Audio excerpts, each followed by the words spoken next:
كيفاش تهضر مع درية في الزنقة؟ نصائح ولد الناس النقي وخفيف الدم.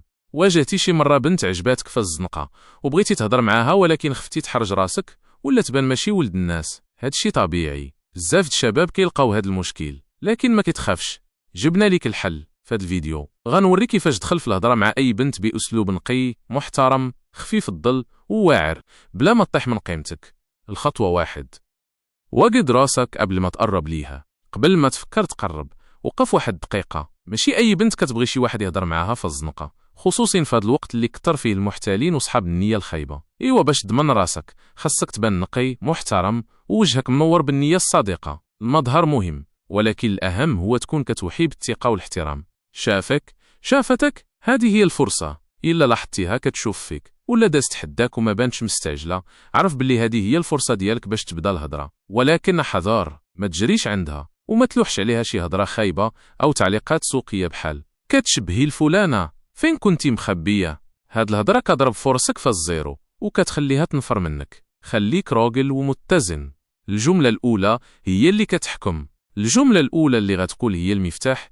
يا اما غتحل لك البيبان يا اما غتسدهم. خاصها تكون ذكيه محترمه وتخلق الفضول. هنا غنعطيك 3 ديال النماذج اللي تقدر تستعملها. نموذج 1، الصريح والمحترم. سمحي لي اختي، عارف غادي تباني مفاجئه شويه، ولكن شي حاجه في طريقتك خلاتني ما نقدرش نسكت. هنا كتبان صريح وعندك نيه مزيانه. النموذج 2، الفكاهي والخفيف. سمحي لي نزعجك، ولكن عينيا داروا بلان راسوهم، شدوني هنا وبغاوني نهضر معاك. هنا كتبان خفيف الظل ومكتصنعش. النموذج 3، ولد الناس نقي بزاف. ماشي من عادتي نهضر مع البنات في الزنقه، ولكن حسيت براسي غادي ندم الا فوتك بلا ما نعرفك. هنا كتاكد ليها انك ماشي مول الهضره الخاويه وكتعطي قيمه للقاء.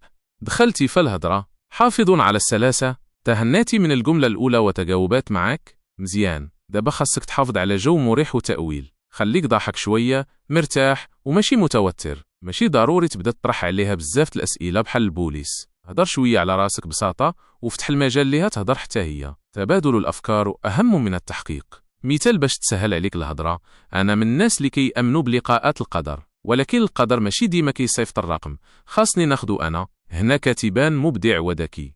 الى تجاوبت مزيان، هذه هي النهايه السعيده. إلا حسيتي أنها عجباتها الهضرة وتجاوبات معك بإيجابية، ممكن تطلب رقمها أو شي طريقة للتواصل بلطافة. قول ليها مكنضغطش عليك، ولكن إذا عجبك تعاود نكملوا الهضرة، عطيني شي طريقة نوصلك، انستا ولا واتساب.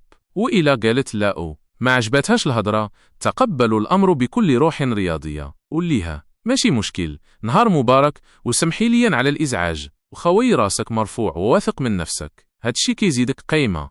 حذار من هاد الأخطاء باش ما طيحش في الفخ. تجنب هاد الحوايج: الهضرة الخايبة، تصفير، كلمات سوقية، تعليقات على جسدها، توسل.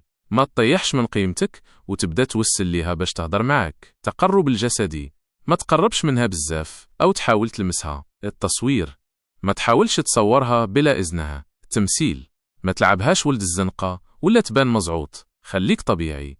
القاعدة الذهبية: كن نقي خفيف الدم وعندك نية. تذكر ديما، كن راجل نقي خفيف الدم وخلي عندك النية الصادقة. البنات كيعرفوا يميزوا بين المعقول والمكابيت. ثقة، فالنفس والاحترام هما اللي كيخليوك مميز.